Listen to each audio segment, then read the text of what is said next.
Viral ngayon sa social media ang isang overseas Filipino worker nilalang si Marjorie Garcia, 32 years old, tubo ng Dagupan, Pangasinan, OFW kasambahay sa Dammam, Saudi Arabia, ang di umano'y brutal na pinatay ng di pa nakilalang sospek sa di malamang dahilan. Ayon sa pamilya ng Yumao, palagi umano nila nakakausap si Marjorie dahil lagi daw itong tumatawag para makita at makausap ang mga anak nito sa Pilipinas through video call. Pero nagtaka na lang ang pamilya dahil bigla na lang hindi nagparamdam si Marjorie sa kanila, kaya't tinawagan nila ito ngunit di na ito makontak. Una, akala ng pamilya na baka nasira lang siguro ang cellphone ni Marjorie kaya siguro hindi ito nakatawag. Pero lumipas na lamang ang ilang araw, wala pa rin silang natanggap na tawag kay Marjorie. Hindi pa rin ito nagparamdam sa pamilya, ni chat ay wala. At hindi pa rin matawagan ng pamilya ang cellphone number ni Marjorie sa Dammam. Hanggang sa lumipas na lamang ang 2 linggo, wala pa rin silang balita kay Marjorie. Anya pa sa pamilya ng Yumao, naisa na nilang puntahan ang agency ni Marjorie dito sa Pilipinas para i-report ang biglaang pagkaputol ng komunikasyon, ngunit di nila alam kung ano ang pangalan ng agency nito sa Pilipinas. Kaya't nagbabaka sakali na lang ang pamilya na baka may nakakita o nakapansin kay Marjorie sa Dammam, Saudi Arabia, kaya't nag-post ang pamilya sa Facebook.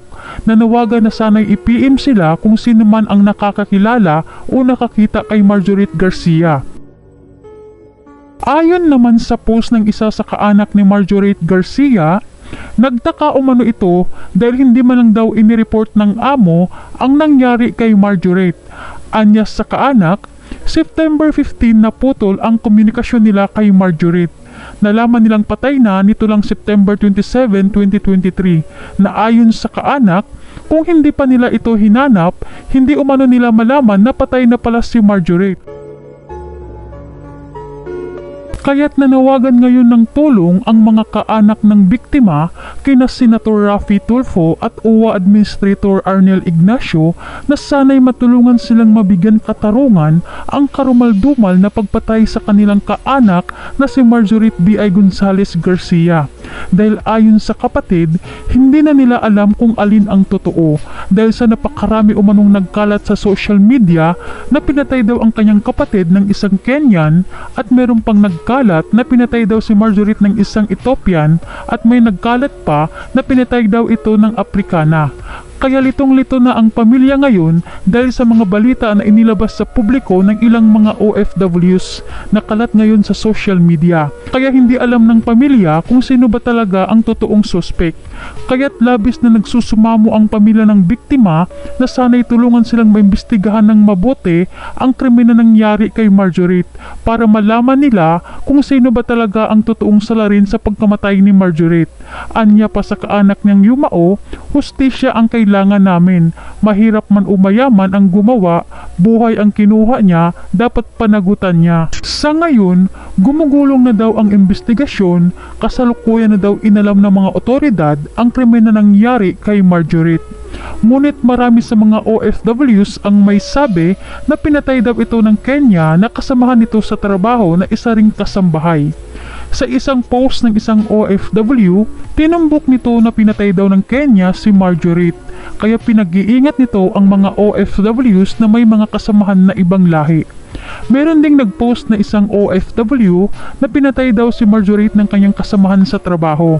Dahil nakita umano nito ang post ni Marjorie na tila hindi nito kasundo ang kasamahan nito sa trabaho. Mababasa dito sa post ni Marjorie na inilagay di umano sa tubig ang kanyang cellphone. At kapag di na daw siya makontak, ibig sabihin sira na ang kanyang cellphone. Tila di nito kasundo ang kasamahan sa trabaho. At hindi rin natin matukoy kung anong lahi ang kanyang kasama dahil wala naman itong inilagay. Meron na rin isang OFW ang nagkomento, anya sa kanya, magkapitbahay lang kami niyan dito. That day, alam namin na agad na may pinatay na Pinay. Sabi pa ng employer ko na may Pinay daw na pinatay kasama niyang Kenya, tas yung Kenya daw ay nag-run away. Posible kaya mga kababayan yung mga pinagsasabi ng ilan nating mga kababayan OFWs na pinatay talaga ng Kenya si Marjorie At bakit kaya hindi inireport kaagad ng amo ang krimen na nangyari kay Marjorie? Ano kaya ang kanilang dahilan? May pinagtatakpan kaya sila? Ayon kasi sa nakakita, isinugod ng mga amo sa hospital si Marjorie. So ibig sabihin sa loob ng bahay ito pinagsasaksak. Alam ng amo siguro kung sino ang may gawa nito kay Marjorie, pero ayaw nila magsalita. Nakakaduda, baka nga totoo yung haka-haka ng iba nating mga kababayan OFWs na talagang pinatay ito ng kasama nito sa trabaho na isang Kenya. Kung totoo man na Kenya ang pumatay sa ating kababayan, isa lang ang ibig sabihin nito. Matindi ang galit nito kay Marjorie dahil nakuha nitong saksakin si Marjorie at hindi lang isang beses, kundi tinadtad nito ng saksak ang buong katawan ni Marjorie. Nakakatakot ang mga ganitong klaseng tao. Walang takot pumatay. Kababaeng tao pero asal demonyo. Kaya mag-ingat po kayo palagi mga kababayan. Huwag kayo magpakampante sa inyong mga kasamahan, mapaibang lahi man yan o Pilipino. At kung hahantong man sa ganitong sitwasyon, lumaban kayo mga kababayan. Huwag kayo magpapatalo, lalo na kung nasa tama kayo. Dapat magsabi rin kayo sa pamilya ninyo mga kababayan kung ano yung mga agency nyo dito sa Pilipinas. At magbigay rin kayo ng mga numero na pwede tawagan ng inyong pamilya sakaling magkaproblema kayo dyan sa abroad para makareport kaagad sila dito sa Pilipinas. Tulad ng numero ng OWA, number ng agency, pangalan ng agency, bigay nyo po sa pamilya ninyo mga kababayan kasi di po natin nakikita kung ano ang maaaring mangyari sa atin sa susunod na mga araw. Wag naman sana. Mas maganda nang nakahanda tayo sa anumang oras.